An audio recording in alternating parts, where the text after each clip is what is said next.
Magandang hapon po sa ating lahat. Narito ang latest na weather update ngayong araw ng Lunes.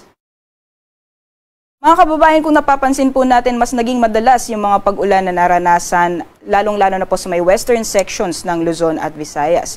So ngayong araw po ay opisyal nating idineklara ang onset or simula ng tag-ulan dito po sa may western portions ng Luzon at Kabisayaan. Pero hindi po ibig sabihin na tuloy-tuloy na ang magiging mga pag-ulan hanggang matapos po ang rainy season. Meron po tayong tinatawag na monsoon break or ilang araw or linggo na hindi po tayo nakakaranas ng mga pag-ulan. So sa mga kababayan po natin, ihanda na po natin ang mga payong or kahit na anong pananggalang sa ulan dahil hindi lamang sa hapon mas magiging madalas ang mga pag-ulan sa mga susunod na buwan, possible na din po sa madaling araw o sa umaga.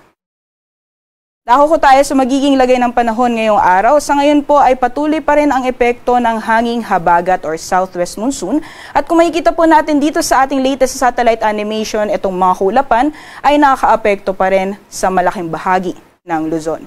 Dahil po sa epekto ng habagat, maaring maranasan pa rin yung malalakas na mga pagulan, especially po sa may exposed parts or sa western portions ng Luzon, dyan po sa may Zambales at Bataan.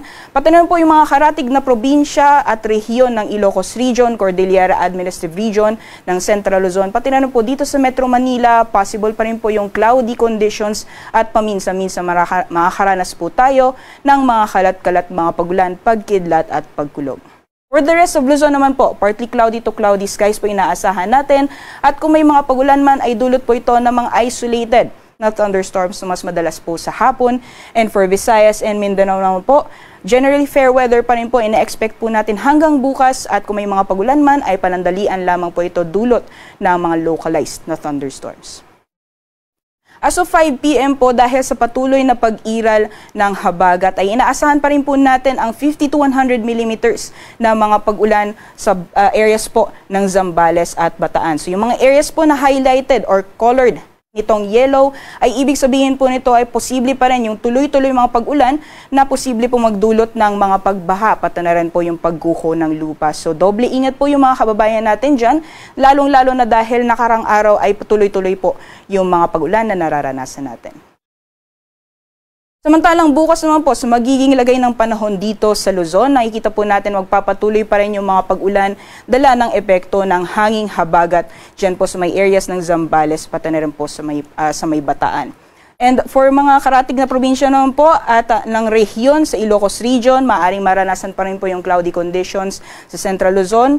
At pati na rin po dito sa Metro Manila, possible pa rin po yung cloudy conditions at paminsan-minsang mga pag-ulan dala ng epekto nitong southwest monsoon. For the rest of the country or for the rest of Luzon ay improving weather conditions na po tayo for most parts of northern and central Luzon area. Samantalang magpapatuloy pa rin po yung mainit na panahon sa may bahagi po ng Quezon at Bicol region, pati naman po yung mga karatig na probinsya dito po sa Mimaropa. So kung may mga pag-ulan man dito sa nabanggit na lugar is mostly dulot po yan ng mga isolated na thunderstorms. Temperature forecast naman po para sa mga piling syudad dito sa Luzon, sa Baguio po, maaaring umabot ng 21 degrees Celsius, 32 degrees Celsius, maximum temperatures naman sa Metro Manila at 29 degrees Celsius naman para sa Tagaytay. Bukas naman po magpapatuloy rin yung epekto ng habagat, mostly dito po offshore or sa karagatan ng Palawan. So dyan po sa Kalayaan Islands, magiging maulan pa rin po yung panahon. Meanwhile for Visayas, Mindanao, and the rest of Palawan ay makakaranas naman po tayo ng partly cloudy to cloudy conditions. Kung may mga pagulan man ay dulot po ito ng mga localized thunderstorms. Temperature forecast tomorrow dito po sa Puerto Princesa aabot ng 32 degrees Celsius, gayon din sa mga piling syudad dito po sa Visayas. Maximum temperatures po for Iloilo, Tacloban, and Cebu maaaring umabot ng 32 degrees Celsius at sa mga piling syudad naman po ng Mindanao for Zamboanga, Cagayan de Oro, and Davao possible umabot ng 33 degrees Celsius maximum temperatures.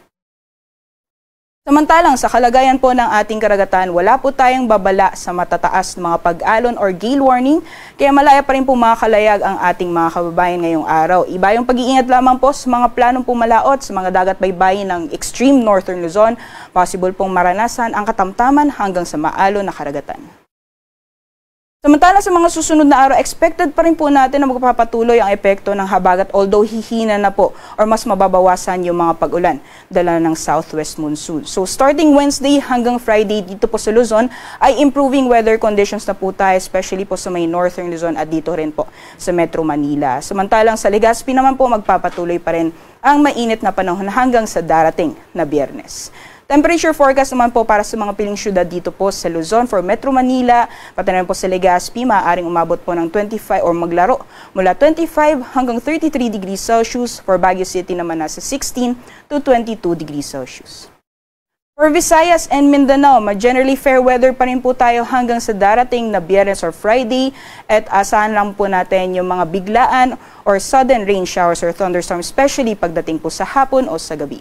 Temperature forecast po for Metro Cebu, 25 to 33 degrees Celsius, ganyan din sa Iloilo City at sa Tacloban naman, nasa 25 to 32 degrees Celsius. Temperature forecast naman po for para sa mga piling syudad dito po sa Mindanao. For Metro Davao, nasa 25 to 33 degrees Celsius, possible Wednesday hanggang Friday. Sa Cagayan de Oro, 25 to 33 din. At sa Zamboanga City naman, nasa 25 to 33 degrees Celsius. Sunset po natin ngayong araw ay nasa 6:23 p.m. Sunrise naman bukas ay 5:26 a.m.